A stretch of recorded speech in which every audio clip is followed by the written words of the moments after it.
말씀이 무시된 지극정성, 말씀이 무시된 지극정성이라는 제목으로 하나님 말씀 증거하도록 하겠습니다. 다윗이 이스라엘 전체 왕이 되었습니다. 처음에는 헤브론에서 유다 지파의 왕만 됐었죠. 7년 동안. 그리고 33년 동안 이제 전체 왕이 되는 그 장면입니다. 제일 먼저 했던 일이 뭐죠? 왕 되고 난 다음에 중부 지방의 여부수족이 점령하고 예루살렘, 거기를 점령을 못했거든요. 그래서 모든 힘을 동원해서 예루살렘 성을 점령했습니다. 이것이 수도이자 또 수도를 하나님이 계신 곳, 예비하는 곳으로 만들어야 되잖아요. 그래서 목적이 이루어지기 위해서는 핵심이 하나님의 언약궤를 가져와야 되는 것입니다. 그러니까 예루살렘 점령했다, 그것을 이 컨텐츠를 뭐로 채우는 거예요? 하나님의 언약궤를 채워야 이제 예배의 온전한 준비가 된다. 오늘 그 장면입니다. 언약궤는 어떻게 됐죠? 사무엘상에서 보면 알겠죠. 그 엘리 제사장의 아들 홈니와 비느하스라는 못된 놈들이 있었는데 전쟁이 지면서 그 언약궤 들고 나가면 이긴다. 그래서 블레셋과 전쟁에 끌고 나갔죠. 근데 웬걸 이게 뭐 부족도 아니고 뺏겨버렸죠. 뺏겼더니 이제 블레셋이 재앙이 임하죠. 이 다곤 신전에 갖다 놓으니까 막 목이 부러지고 발목이 나가버리고 전염병이 돌고. 그래서 도저히 안 되겠다. 그래서 이 소에다가 끌어가지고 베스메스로 돌려버리지 않습니까? 베스메스로 또 다시 돌아왔어요. 근데 베스메스 사람들이 그걸 또 우두커니 쳐다봤어요. 못 들었나 이러다가 70명 죽었습니다. 그러니까 겁이 나가지고 야 도저히 안 되겠다. 이거 블레셋만 재앙이 있는 게 아니라 우리도 재앙을 받는구나. 그래서 산속에 사는 사람 중에 아비나답이라는 사람이 있었거든요. 그 집에 두자. 그래서 다 잊어버렸어요. 20년 동안 이 아비나답의 집, 산에 있거든요. 산에 있는 아비나답의 집에 머물러 있었다. 그런 얘기입니다. 이제 이 소식을 듣고 다윗이 예루살렘 성이 점령됐으니까 이제 이 성을 하나님의 언약궤로 채워야 되겠다라고 이제 1차 시도를 합니다. 여기서 중요한 게 뭐냐면 정성만 갖고는 안 된다는 거예요. 신앙이라는 것은 말씀대로 하는 것이 중요하다. 먼저 다윗이 정성으로 말한다 그러면 대단했어요. 1절 보니까 3만 명 끌고 갔어요. 말이 3만 명이지 뭐 조그마한 괴 하나 들고 오는데 3만 명이나 들어갈 거 있나요? 뭐 과시했다, 나쁘게 보면 과시했다 뭐 이렇게 말할 수도 있지만 좋게 말하면 지극정성이죠. 정성을 다했다. 저는 이렇게도 생각할 수 있다고 볼 수 있다고 봅니다. 그죠? 그리고 그 다음에 또 뭘 했냐? 세수레를 만들었다. 원래는 이게 하나님의 언약궤는 고핫 자손이 이렇게 막대기를 꿰어서 이렇게 메고 다녀야 되거든요. 4명이. 그런데 그거보다는 좀 세련되게 폼이 안 나잖아. 그러니까 폼 나게 세수레를 만들어 가지고 멋지게 옮겨야지. 이것도 뭘 몰라서 하는 얘기지만 나름대로 지극정성이에요. 그죠? 지극정성. 대충 안 하고 돈 들여 가지고 좋게 하겠다. 뭐 그런 생각을 했다라는 것입니다. 그리고 또 한 가지는 뭐죠? 뭐 오케스트라 동원해 가지고 이거 오케스트라죠. 뭐 여러 가지 악기, 수금, 비파, 소고, 양금, 재금 뭐 이런 거. 지금으로 볼 때 뭐 초라해 보이지만 당시로서는 굉장히 웅장한 오케스트라라고요. 오케스트라 동원해서 연주하면서 오도록 만들었다. 이 정도면 뭐 충분한 거죠. 지극정성. 1절부터 5절까지 내용입니다. 한번 읽어보겠습니다. 시작.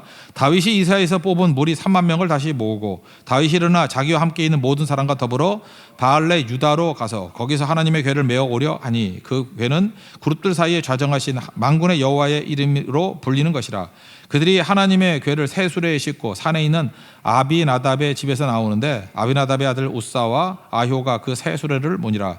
그들이 산에 있는 아비나답의 집에서 하나님의 궤를 싣고 나올 때 아효는 궤 앞에서 가고 다윗과 이스라엘 온 족속은 잣나무로 만든 여러 가지 악기와 수금과 비파와 소고와 양금과 재금으로 여호와 앞에서 연주하더라. 쭉 읽어보면 뭐냐? 뭘 강조하느냐? 지극정성으로 모셨다 이런 겁니다. 우리도 신앙생활을 할 때 지극정성이면 다 될 것 같이 보이죠. 그런데 아니라는 게 나타나는 거죠. 말씀이 무시됨. 완전히 말씀이 무시된 모습이에요. 말씀이 무시된 지극정성. 이건 재앙이라는 거예요. 그리고 이제 말씀은 도외시해버리고 그냥 정성 이 정도면 뭐 정성을 보시겠지. 지극정성을 보시겠지. 그러면 이 꼴 된다는 것입니다. 묘한 게 하나님의 언약궤를 모셔온다 그러는데 기도했단 말이 없어요. 그죠? 그리고 뭐 지극정성을 보였다. 뭐 이것만 계속 강조하고 있습니다. 그러니까 무너지게 되는 거죠. 이렇게 소가 끌고 왔거든요. 그 새수레를. 근데 나곤의 타작마당에 왔을 때 막 펄쩍 뛰는 거예요. 왜 뛰었을까요? 아마 하나님께서 뭘 보여주는 것 같아요. 소한테. 이거 비슷한 게 민수기에 보면은 발람 선지자가 이렇게 가는데 나귀 타고 가는데 나귀가 안 갈라 그러잖아요. 막 때려도 막 안 갈라 그러고 막 벽에 가서 부딪히고 막 때리니까 나중에 나귀가 말도 하죠. 이 멍청한 놈아 하면서. 그죠? 이유가 뭐죠? 나귀의 눈에 보인 거예요. 여호와의 사자가 칼을 들고 서 있는 거. 더 가면 죽여버린다. 그러니까 나귀도 보는 거를 발람은 못 봤다 그런 거죠. 저도 이거 비슷한 거라고 생각해요. 소가 왜 뛰었겠어요? 뭐 하나님께서 뭘 보여줬겠죠. 더 못 가도록. 그러니까 펄쩍펄쩍 뛰더라는 것입니다. 여기에 규례 중에 하나가 뭐냐면 하나님의 언약궤는 고핫자손이 매야 되고 또 하나는 손대면 안 돼요.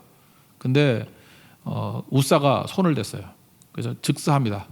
그래서 충돌했다 그런 뜻이에요. 쳤다라는 뜻, 또 충돌했다 그런 뜻이에요. 베레스라는 게 충돌이거든요. 쳤다. 우사. 지명 이름이 베레스 우사가 돼버렸습니다. 그러니까 3만 명 앞에서 어찌 보면 다윗은 큰 공인을 받기를 원한 거죠. 내가 진짜 왕이야. 실력으로 왕이야. 왜냐? 예루살렘도 점령했지. 하나님의 언약궤도 들어오지. 이 정도면 모든 걸 다 완비한 진짜 영육간의 왕이야. 이걸 좀 세리머니 하려고 그랬었는데 오히려 사람 죽고 개망신 당한 거죠. 3만 명 앞에서. 그래서 분노하면서 뭐 돌아갔다 그런 얘기를 합니다. 여기서 중요한 게 성경의 원리에 의하면요. 민수기를 보면은 그 고아 자손만 매야 돼요. 딴 사람이 매도 안 되고 레위 지파 중에 고아 자손만 매야 되고 매야 됩니다. 어깨 이렇게 괴로 이렇게 수레 끌고 다니면 안 되고. 왜 그랬을까요? 사람이 중요하기 때문에 그렇습니다. 하나님께서는 그 기구라든지 제도를 가지고 뭐 이렇게 만나 주시는 것 같지는 않아요. 여러분 그 언약궤 내용이 뭐죠? 그 안에 들은 뭐 이렇게 돌판도 중요하지만 뚜껑이 중요해요. 뚜껑이. 언약궤에서 제일 중요한 게 뭡니까? 뚜껑이에요. 이게 열면은 뭐 옛날에 세 개가 들었다 하잖아요. 그 만나 담은 항아리, 아론의 지팡이. 근데 그 두 개는 없어진 것 같고 처음에 있었던 게 뭐예요? 모세 돌판, 10계명. 근데 그거는 상징적인 거고 진짜 중요한 건 뭐냐? 안에 든 게 중요한 게 아니에요. 뚜껑이라고. 뚜껑에 천사, 구룹이라고 해서 천사 둘이 날개를 이렇게 냈어요. 날개를. 그러면 뚜껑에 공간이 있죠. 그 공간이 하나님이 만나 주시는 장소, 하나님의 임재의 장소예요. 거기를 속죄소라 그러고 시은좌라 그래요. 은혜가 임하는 자리. 속죄소. 그러니까 하나님 어디서 만나요? 공간에서 만나는 거라고.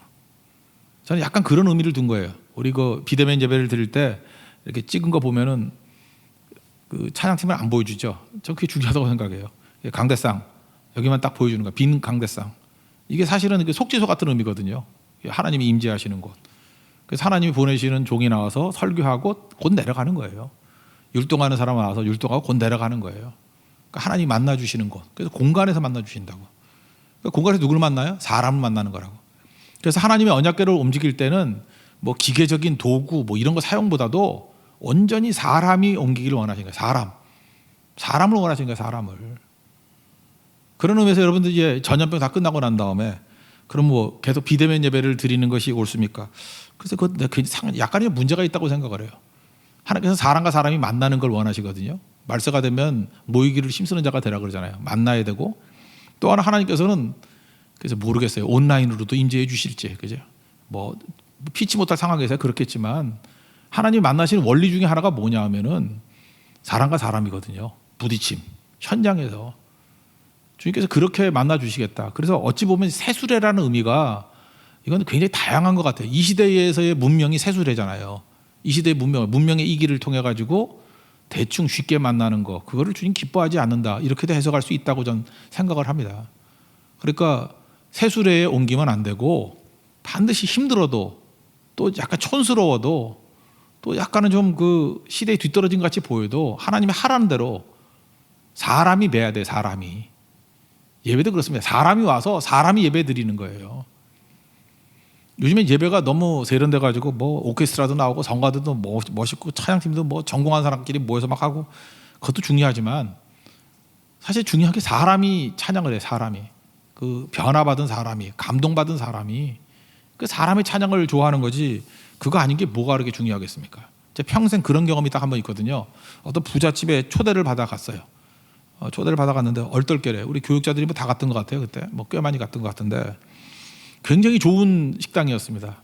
그리고 굉장히 좋은 음식이었어요. 근데 그 주인이 바쁘다고 못 온대요. 잘 드시고 가시래요. 그 엄청 기분 나쁘더라고요. 우리가 뭐 밥 못 먹어서 왔나 그런 생각이 들고 사실은 사람을 만나기 위해서 온 건데 와서 덤으로 밥을 먹는 거죠. 그런데 그냥 이렇게 좋은 식당에서 멋진 음식으로 이렇게 먹으면 끝나는 줄 알더라고요. 왜 그래요? 그 만남이라는 것 자체가 사람과 사람이 만나는 거죠. 김밥 파라다이스에서도 그죠? 이렇게 1대1로 마주보고 만났을 때가 기쁜 거지. 내가 돈은 치렀으니까 먹고 꺼져 그런 것 같잖아요. 하나님께서도 마찬가지라는 거예요. 이 교회를 옮길 때는 사람이 옮기는 것이 중요하다. 그거를 말해주고 있다는 것입니다. 그래서 이런 과정들을 잘 깨닫고 이해해야 된다고 생각을 합니다. 그런데 하나님 말씀 모르고 지극정성으로만 하고 인간적인 반복을 하니까 하나님이 이거를 치신 거죠. 소에게 뭘 보여주니까 소가 날뛰었어요. 그러니까 하나님의 언약궤가 귀한 거니까 묵지 않았거든요. 떨어지려고 그러니까 우사가 손을 대니까 즉사했다고. 하나님께서 1차 실패하게 만드셨습니다. 깨닫게 만드시기 위해 그렇습니다. 6절부터 8절까지 실패한 내용을 한번 읽어봅시다. 시작. 그들이 나곤의 타작마당에 이르러서는 소들이 뛰므로 우사가 손을 들어 하나님의 궤를 붙들었더니 여호와 하나님이 우사가 잘못함으로 말미암아 진노하사 그를 그곳에서 치시니 그가 거기 하나님의 궤 곁에서 죽으니라. 여호와께서 우사를 치심으로 다윗이 분하여 그것을 베레스 우사라 부르니 그 이름이 오늘까지 이르니라. 1차 실패입니다. 의미가 있죠. 실패했던 거 묵상하라는 거예요. 나를 돌아보라는 거예요. 내가 문제가 뭔지 거울로 보라는 거예요. 그래서 2차 시도를 합니다. 2차 시도는 이제까지는 지극정성으로 정성만으로 그랬죠. 이제는 말씀으로예요. 말씀으로. 아마도 사람들에게 두려움이 임했던 것 같아요. 그래서 야, 그냥 함부로 이 언약궤 갖고 오면 안 되겠구나.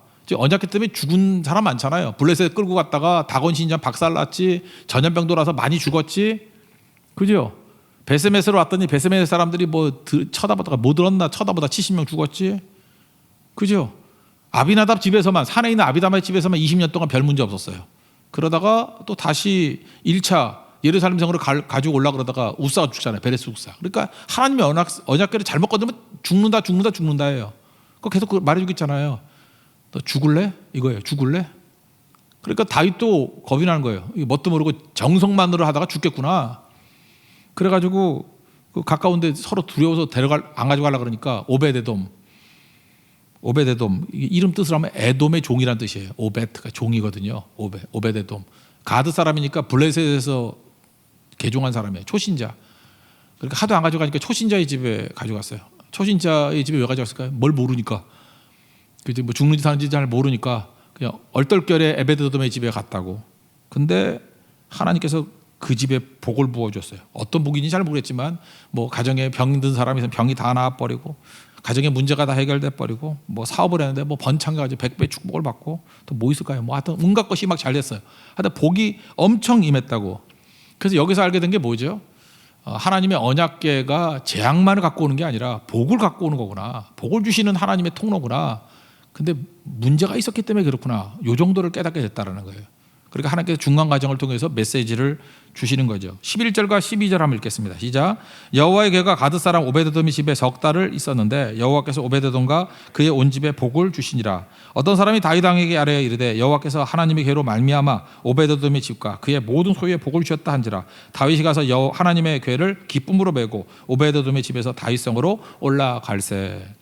이제 이 사실을 듣고 2차 시도를 한 거죠. 2차 시도를 할 때 뭘 했겠어요? 성경을 연구한 거죠. 민수기 특별히 봤겠죠. 민수기 뭐 여러 군데 있는데 15장 보면요. 4장 15절. 민수기 4장 15절 보니까 거기 요약만 할게요. 고핫 자손이 맬 것이니라 이런 말씀이 나와요. 하나님 언약궤는 딱 명확히 나와요. 고핫 자손이 맬 것이니라. 민수기 4장 15절. 그리고 고핫 자손이 매고 그다음에 또 성물을 만지지 말라. 그들이 죽으리라. 그러니까 4장 15절에 다 나와 있어요. 고핫 자손이 맬 것이라. 이 하나님 언약궤 만지면 죽느니라. 무릎을 쳤겠죠. 성경 말씀에 이걸 있는데 우리가 성경은 모르고 더 정성, 더 열심 그러다가 망했구나. 말씀대로 이게 살 길이야. 그래서 그 다음엔 어떻게 하죠? 메고 와요. 고핫 자손이 메고 오고. 그죠? 성경에 보면 하나님의 언약궤를 메고 오잖아요. 수레 안 갖고 와요. 그리고 두 번째 말씀대로 두 번째는 간절함으로. 이건 지극정성보다는 하나님 말씀을 기초로 한 간절함이에요. 그래서 6걸음 걸어가고 한 번 제사를 드리고, 뭐 불교에서는 3보 1배가 있대. 기독교에서는요 6보 1제가 있어요. 6번 걷고 한 번 예배드리고 6번 걷고 한 번 예배드리고 그랬다라는 것입니다. 거기에 다윗이 기분이 좋아가지고 뭐 다윗처럼 춤을 추면서 노래 불렀죠. 막 춤을 추면서. 그죠? 이게 워십 댄스의 효시예요. 여기서 월십하면서 이렇게 왔다라는 것입니다. 말씀대로 메고 왔다. 여러분들 인생 가운데 이렇게 간절했던 적이 있습니까? 언제 여러분 인생에서 간절했어요? 간절함이 뭔지 아세요? 저는 별로 기억이 안 나는데 우리 막내 동생 기억나네. 걔 뭐 이렇게 대학교 음대니까 음대 뭐 한번 재수해서 떨어져가지고 두 번째 그 뭐 아슬아슬하잖아요. 음대라는 게 뭐 노래가 뭐 비슷비슷한 거 아닙니까? 그날 컨디션도 또 좌우하고. 근데 뭐 미리 이렇게 뭐 전화 걸어서 옛날에 전화 걸어서 뭐 이렇게 아는 게 ARS인가 뭐 이렇게 아는 게 있더라고요. 갑자기 자고 있는데 저는 미치는 줄 알았어요. 아침에 발표한다는데 밤중에 되는가 봐. 소리 지르나 불난 줄 알았어요. 아빠 그러고 엄마 그러고 그래서 갔더니 나 붙었어 그러더라고. 그리고 제 기억에 그 합격증 그거 뭐 이리 찍고 저리 찍고 한 거 열 몇 장 갖다 붙여는 그 유치한 짓을 한 걸 내가 기억하고 있어요. 하도 유치해서. 간절함이죠. 재수하고 이거 붙으려고 그러니까 간절함. 대학이 이렇게 간절하잖아요. 결혼도 그렇게 간절한 사람 있죠. 너무너무 힘들게 그죠. 내가 사랑하는 사람이었는데 그 마음 돌이키지 못하고 어떤 때는 부모님이 반대해서. 근데 그런 천신만고 끝에 결혼하면 너무 간절하니까 막 기쁨이 터져 나오는 그런 경우도 있더라는 거예요. 그죠? 여러분 최근에 어제도 난 옆집에서 뭐 하나 그랬더니 뭐 축구를 했는가 봐. 축구 뭐 누가 손흥민이 뭐 넣는가 봐. 그죠? 샤우팅 하더라고. 야 하고 그 이상한 사람이 그 축구 모르게 좋나? 그런 사람. 야구. 우리에게도 그런 정신 나간 애 하나 있어요. 야구 때문에 정신이 없어가지고 야구에서 이겼다. 좀 만나면은 목사님 기쁜 소식이 있는데 그래서 난 또 무슨 부흥 일어나고 뭐 이런 소리인 줄 알았어요. 그랬더니 뭐 요번에 뭐 5승을 했다나 뭐 유현진 말이에요. 유현진. 샤우팅이 그런 거예요. 자기가 간절함이 있을 때 어떤 뭐 예를 들어서 뭐 우승을 하거나 막 이런다 그러면 되게 간절하겠죠. 다윗에게 있어의 간절함이 뭐냐면 하나님 언약궤를 모시는 거예요. 말씀대로 해야 되겠다. 발견하고 난 다음에 이제 간절함을 가지고 춤추면서 헌신하고 나오잖아요. 저는 다윗의 이 모습은 귀하다고 생각합니다. 이거는 지극정성하고는 좀 다른 거예요. 말씀의 기초가 됐을 때 그 위에 간절함이 포함됐을 때 이거는 하나님께서 귀하게 여기시는 겁니다. 겸손함이잖아요. 겸손함. 자기가 내 자아가 다 깨지고 그리고 하나님 앞에 간절함으로 나가는 거. 이건 귀한 것이죠. 다윗은요. 사람이 그래요. 그 시편 우리 공부했죠. 27편을 보면은 상황이 되게 안 좋은데 이거 찬양 가사로도 많이 나오죠. 4절에 내가 여호와께 바라는 한 가지 그것을 구하리니. 그러니까 솔로몬에게도 구하는 게 한 가지가 있었는데 나도 구하는 게 한 가지가 있대요. 내가 구하는 게 한 가지가 있는데 뭘 구해요? 솔로몬은 지혜를 구했지만 다윗의 한 가지는 뭐예요? 시편 27편 4절 내 평생에 여호와의 집에 살면서 교회에 살면서 여호와의 아름다움을 바라보며 하나님의 아름다움을 바라보고 그의 정전에서 사모하는 것이다. 그게 소망이래요. 그러니까 요약하면 뭐예요? 한 가지 소원이 뭐냐 그러면 하나님의 교회에서 평생 예배 드리는 거예요. 그게 한 가지 소원이래요. 제가 볼 때 이 소원이 더 큰 거죠. 근데 이 소원이 뭐 하나님께서 축복과 은혜를 막 부어주셔가지고 태평성대가 돼가지고 이런 소원을 했다 그러면 앞뒤가 맞겠죠. 근데 시편 27편은 내용이 뭔지 알아요? 고통 속에 부르짖는 기도예요. 그 앞부분에 4절인데 2절 3절을 읽어드리면 악인들이 내 살을 먹으려고 내게로 왔으니 시기 중인가 봐. 악인들이 살을 먹으러 왔대. 막 잘라먹고 막 이러는 거 그죠? 나의 대적들 나의 원수들인 그들은 실족하여 넘어졌다. 군대가 나를 대적하여 진칠지라도 한 놈이 아니에요. 군대가 와서 나를 갖다가 이렇게 포위했대요. 내 마음이 두렵지 아니하며 전쟁이 일어나 나를 치료할지라도 나는 여전히 태어나리로다. 그러면서 이 배경에서 4절에서 뭐라 그래요? 여호와께 바라는 한 가지 내 평생에 여호와의 집에 살면서 여호와의 아름다움을 바라보고 그의 성전에서 사모하는 그것이라. 이게 다윗이에요. 다윗의 간절함 그리고 하나님의 마음에 합한 자가 됐겠죠. 나는 승리보다도 하나님께 예배하는 게 좋아요. 돈보다도 주님이 좋아요. 여호와는 나의 목자시니 부족함이 없으리로다. 이게 다윗이라고. 이 마음 품다 그러면 이게 뭐 최고의 것이 될 수 있겠죠. 그래서 말씀대로 플러스 간절함 이게 다윗이에요. 그러니까 하나님이 이 예루살렘 성의 별명을 시온이라고 했죠. 자이온, 시온성이라고 하나님의 도성이라고. 여러분 인생도 마찬가지예요. 여러분이 무슨 사업을 하든 무슨 일을 하든 간에 다윗같이 이거 해야 돼요. 하나님 말씀대로 지극정성만이 아니라 말씀이 기초 말씀대로 그리고 간절함을 가지고 나아가면 소원이 뭐냐 그러면 내 한 가지 소원이 있는데 하나님 집에 살면서 하나님의 아름다움을 바라보고 하나님 예배드리는 거 영원히 사모하는 거예요. 그게 여러분 직장이 되고 여러분 일터가 되고 여러분 가정이 된다 그러면 거기 하나님 능력이 임하게 된다는 것입니다. 이게 다윗의 메시지예요. 13절부터 15절까지 한번 읽어보겠습니다. 시작.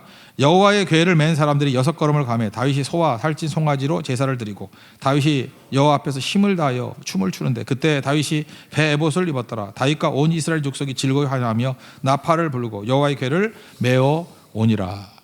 그리고 또 한 가지는 뭐죠? 이렇게 말씀대로 간절함을 가지고 그 다음에 축복이 흐르게 만들었어요. 18절 19절 읽겠습니다. 시작. 다윗이 번제와 화목제 드리기를 마치고 만군의 여호와의 이름으로 백성에게 축복하고 모든 백성 곧 이스라엘 무리에게 남녀를 막론하고 떡 한 개와 고기 한 조각과 건포도 떡 한 덩이씩 나누어 주매 모든 백성이 각기 집으로 돌아가니라.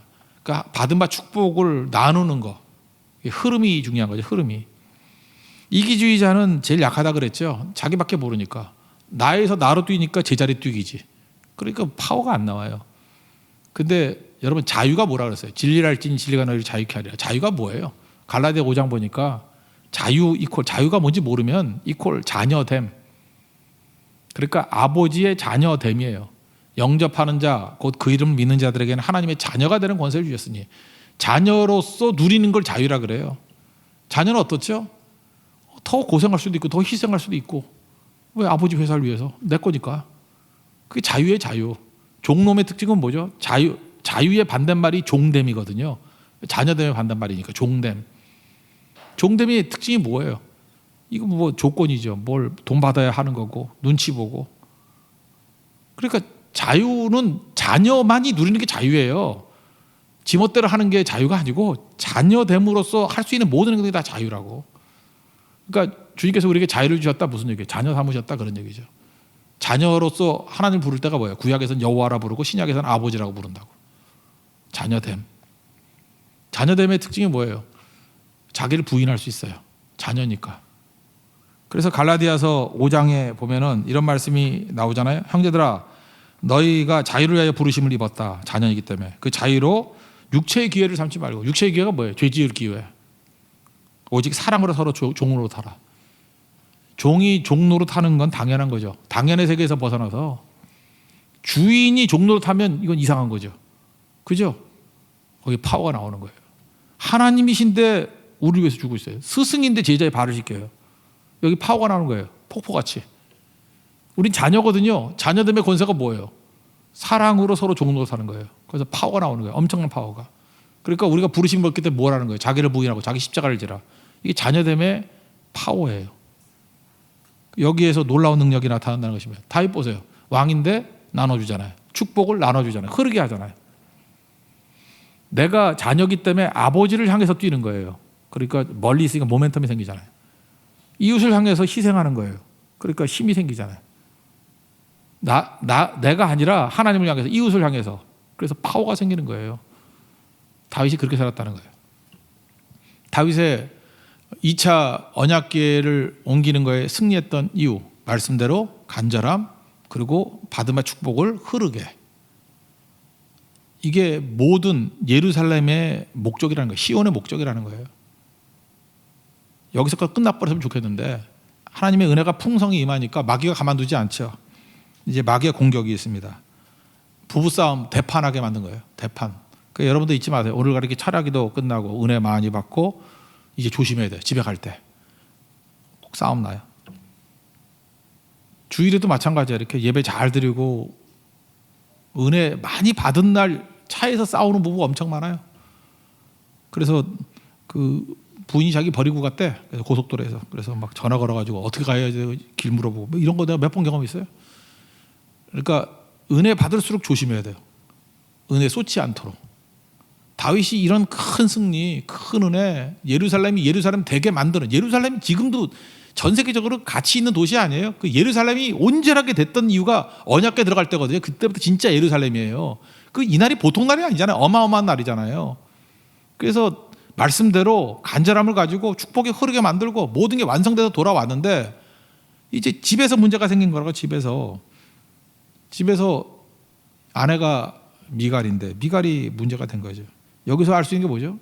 아, 이렇게 엄청나게 일들이 벌어지는데 왜 미갈은 여기 참석을 안 했지? 방관자는 비판자가 된다는 거 잊지 마십시오. 그래서 여러분들이 왜 예배도 잠깐 참석하고 성교도 참석하고 그래야 되는지 알아요? 자기가 참석하면 절대 욕 안 해. 자기가 참석하면 비판할 수가 없어요. 그런데 내가 방관자가 되잖아요. 이렇게 바깥에서. 방관자가 되면 내가 방금 뭐 쳐다보는데 뭐 문제 있어요. 난 관찰자야. 방관자야. 제가 볼 때 거의 90%는 비판자가 돼요. 그래서 망할 놈이 된다니까. 그래서 할 수만 있으면은 비판하지 않게 해주세요. 비판하지 않을 수 있는 능력을 주세요. 이거 기도하기보다는 그냥 참석하면 돼요. 참석하면 비판 안 해요. 그래서 여러분 잊지 마십시오. 어떤 기도회 그럴 때 문제는 기도에 참석한 사람은 문제 없어요. 기도에 참석하지 않은 사람에 의해서 무슨 문제가 나는 거예요. 방관자는 항상 비판자가 되거든. 동참하면 문제가 없다고요. 근데 미갈이 동참 안 하니까 삐딱해진 거죠. 16절 한번 읽겠습니다. 시작. 여호와의 괴가 다윗성으로 들어올 때 사울의 딸 미갈이 창으로 내다보다가 다윗 왕이 여호와 앞에서 뛰놀며 춤추는 것을 보고 심중에 그를 업신여기니라. 왕이 저게 뭐야, 채통을 잃어버려서 품위를 잃어버려서 꼴 보기 싫어. 그래서 막 대판 부부싸움이 벌어졌다는 거예요. 돌아왔을 때 또 요 얘기를 또 하거든요. 아내는 남편을 보고 조롱했어요. 그 여자분들이 제일 나쁜 게 뭐냐, 조롱하는 말, 비웃는 눈빛. 그러면 여기까지만 해도 이제 집이 반쯤만 망할 건데 남편은 열받으니까 저주를 하는 거야. 그 저주대로 됐어요. 그래서 여자는 조롱하고 남자는 저주하고, 그래서 콩가루 집안 돼버렸습니다. 이게 문제가 되는 거죠. 둘 다 문제예요. 둘 다. 다윗도 문제, 미갈도 문제. 먼저 공감 못하는 미갈부터 한번 봅시다. 여자. 이 여자도 사실 불행한 여자예요. 사울의 둘째 딸이에요. 메랍이라는 첫째 딸이 있었는데 다윗에게 시집가기 싫다고 해서 내가 갈래. 그래서 지가 갔잖아요, 시집. 그러니까 둘째 딸이에요. 그래서 미갈 로맨스로 결혼한 거예요. 그러니까 첫눈에 다윗이 좋았는가 봐. 공주인데 공주님이 그 목동이 좋았는가 봐. 내가 결혼할게. 그래서 결혼한 거예요. 그러니까 이 여자는 로맨스가 뭔지 아는 여자예요. 그죠? 지가 선택하는 거니까. 미갈. 거기다가 아버지가 다윗 죽여버린다 그럴 때 또 이렇게 숨겨가지고 다윗 살려주잖아요. 남편에 대한 지극정성, 사랑. 거기다가 또 불행한 일이 벌어져.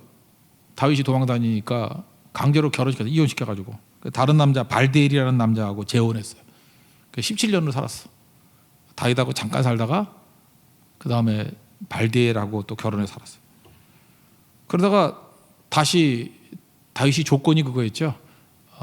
아브넬에게 네가 뭐 같은 나라 된다 그럴 때 내 마누라 데리고 와. 그랬더니 또 이스보셋이 가가지고 또 억지로 잘 살고 있는 17년 동안 잘 살고 있는 애를 또 끌고 오죠. 이거 참 눈물 나. 끌고 오니까 발데일이 이제 17년 동안 잘 보냈어요. 안녕히 가세요. 이랬으면 될 건데 이 발데일은 또 이 아내를 되게 또 사랑했는가 봐. 사무엘하 3장 16절 보니까 그의 남편이 그와 함께 오되 울며 바후림까지 따라왔더니, 울면서 따라왔어요. 이거 되게 슬픈데 더 슬픈 게 뭐냐면 아브넬이 그에게 돌아가라 하면 또 돌아갔대. 이게 더 웃겨. 막 울면서 따라가는데 아브넬이 장관이자 군대 장관이 집에 가 그랬더니 네 그러고 또 가. 그러니까 더 슬퍼. 이런 걸 다 경험한 게 미갈이에요. 그러니까 미갈의 마음 가운데는 만감이 교차하겠죠. 다윗에 대한 사랑도 있을 거고 첫사랑이니까. 그렇지만 또 발디엘하고도 17년 동안 살았으니까 정이 있겠죠.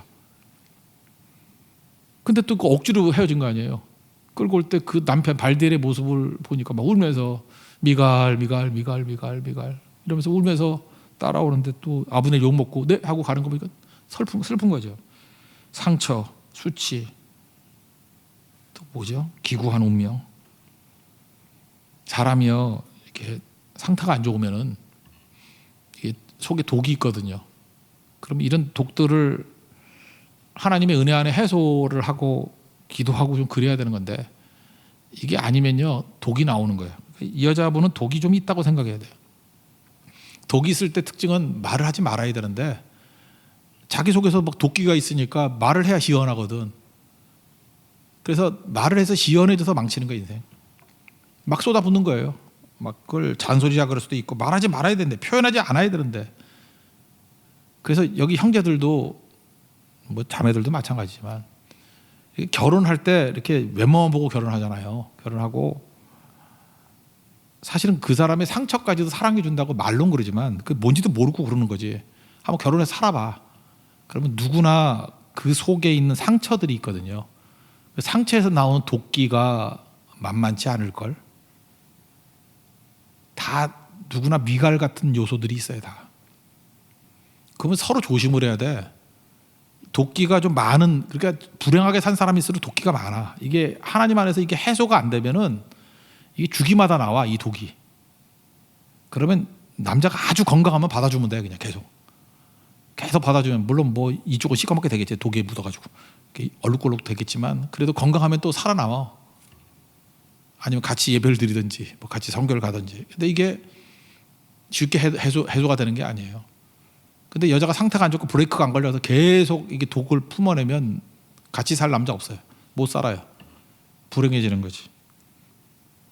그러니까 이 여자의 상처는 뭐냐 하면, 예를 들어서 로마서 12장 15절 같은데 이런 거 나오잖아요. 즐거워하는 자들과 함께 즐거워하고 우는 자들과 함께 울라. 그러니까 어떤 반응을 보이든지 시비 거는 거야.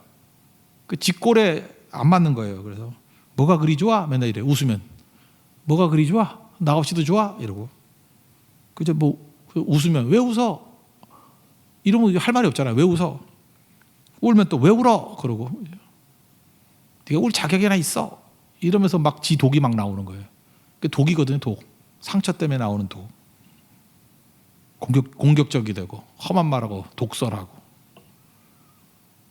사실 저는 이제 목회를 하니까 이해는 돼요. 미갈이 이해는 돼. 미갈의 마음을 이해는 되는데, 이게 브레이크 없이 이렇게 나가면 안 되는데 라는 생각이 들어요. 그래서 남편한테 독을 막 쏟아붓는 걸 한번 읽읍시다. 여자분들만 읽으면 참 좋은데 그럴 수는 없으니까 다 같이 읽읍시다. 20절. 이게 도끼가 나오는 잔소리입니다. 시작. 다윗이 자기의 가족에게 축복하러 돌아오매 사울의 딸 미갈이 나와서 다윗을 맞으며 이르되, 이스라엘 왕이 오늘 어떻게 영화로우신지 방탕한 자가 염치 없이 자기의 몸을 드러내는 것처럼 오늘 그의 신복의 계집종의 눈앞에서 몸을 드러내셨도다 하니. 이 방탕한 자, 너라는 거예요, 너. 그죠? 그리고 막 비꼬잖아요. 그죠? 이스라엘 왕이 오늘 어떻게 영화로우신지 하면서 막 비비 꼬고. 그죠? 오늘 참 영화로우시대. 모르고. 오늘 참 멋지대. 그죠? 그러면서 방탕한 자라는 거죠. 염치 없이 계집종 앞에서 그래 막 몸 드러내고, 아이고 꼴 좋다. 채통머리 없이 이러면서. 이게 원문을 보면요, 가장 아픈 얘기들만 골라서 하는 거예요. 이렇게 면도나 같이 훅훅훅훅 베는 거예요. 말이 면도날 같은 사람이 있잖아요. 이렇게 가면 아픈 거야. 훅 빼고 훅 빼고 훅 빼고 이렇게 아픈 거예요. 지는 그게 뭔지도 몰라. 난 베놓고. 그리고 왜 피 흘리냐? 미갈이 왜 망했는지 알아요? 말 때문에 망했어요. 말이 독해요. 그러면 다윗이 참고 품고 가야 되는 건데, 그게 안 되니까 다윗도 상처가 있는 사람 아닙니까? 저주를 하기 시작한다고. 저주. 그리고 처갓집 요구하면 안 되는데 이 사울의 딸이 뭔가 달라 뭐 이러면서. 21절부터 23절까지 읽겠습니다. 시작. 다윗이 미갈에게 이르되, 이는 여호와 앞에서 한 것이니라. 그가 내 아버지와 그의 온 집을 버리시고 나를 택하사 나를 여호와의 백성 이스라엘의 주권자로 삼으셨으니 내가 여호와 앞에서 뛰놀리라. 내가 이보다 더 낮아서 스스로 차라게 보일지라도 내가 말한 바 계집종에게는 내가 높임을 받으리라 한지라. 그러므로 사울의 딸 미갈이 죽는 날까지 그에게 자식이 없으니라. 저주하니까 저주한 대로 되고. 그러니까 다윗이 가정에서 행복이 없었어요. 이것 때문에 그래요. 받은 바 은혜를 잘 담아서 가정이 행복해야 되는데, 가정에서 이렇게 다 쏟아붓다 보니까 아내는 조롱하고 비웃고, 남편에서 참으면 좋을 건데 남편은 저주하고, 그러니까 그대로 돼버리잖아요. 나중에 보면은 뭐 여러 부인들 뭐 계속 이런 일이, 다윗이 좀 욱하는 성질이 있어. 그죠? 저도 이름에 욱이 들어가 있는데 이게 안 좋은 이름 같아요. 이게 욱하는 성격이 있어. 그죠? 그래서 다 쏟아붓고, 그래서 이렇게 깨지게 되는 것입니다. 그러니까 마지막 메시지는 뭐예요? 하나님의 은혜를 잔뜩 받아놓고 받은 바 은혜를 쏟아버리지 말라. 특별히 은혜 받고 예배 드리고 난 다음에 말을 조심해야 돼. 말을. 그리고 다툴 일을 피하고. 제일 좋은 건 뭐죠? 상대가 뭔 미친 짓을 하든 간에 침묵이 제일 좋아요. 침묵하고. 여기 다윗이 저주만 하지 않았어도 얼마나 좋았을까. 그리고 또 하나 뭐죠? 미갈하고 같이 하나님 언약궤를 가지러 가자고 같이 갔으면 얼마나 좋았을까. 동참하지 않으니까 이런 문제들이 생긴 거죠. 이거 우리 반면교사로 삼아야 돼요. 전체 그림을 놓고 한번 봅시다. 내용 자체로만 보면은 사무엘하 6장은요, 하나님의 언약궤가 예루살렘에 들어오는 영광스러운 날이에요. 그렇게 간단히 넘어갈 수 있어요. 근데 세무적으로 들어가니까 너무 스크래치가 많죠. 지극정성을 하다 보니까 사람 죽고 깨지고 이런 1차 실패가 나오고 2차 같이 우리 살아야 돼요. 말씀대로 간절함을 가지고 받은 바 은혜를 흘려가면서. 그러면 얼마나 깔끔해요. 가정도 그래야지. 받은 바 은혜를 흘려보내면. 다윗이 받은 바 은혜를 미갈에게 흘려보내고 그럼 다 살아났잖아요. 근데 미갈은 방관자였어요. 여기서 시작이죠. 그래서 비판하기 시작해요. 이게 너무 독해요, 말이. 막 면도칼 같은 말을 써요. 조롱해요. 그 다윗이 충만한 은혜 가지고 왜 그렇게 사울에게도 참았던 사람이 왜 미갈에게 못 참지? 막 저주를 퍼붓고. 그래서 가정이 축복을 담을 그릇이 되지 못하더라는 것입니다. 불행해지는 거죠. 우리 실제로 예수 잘 믿고 난 다음에도 그릇이 깨져가지고 담지 못하는 사람들이 되게 많아요. 안타까운 거죠. 마귀는 그릇 깨는 존재예요. 은혜의 그릇 깨는 존재라고. 받은 바 은혜 잘 보관해서 마귀로 하여금 깨지 못하도록 만드는 하나님의 은총의 종 되기를 바랍니다. 그래서 항상 겸손하게 주를 의지하고 나가는 하나님의 종 되기를 축원합니다. 자리에서 일어나겠습니다. 주여 우린 연약합니다. 찬양하겠습니다.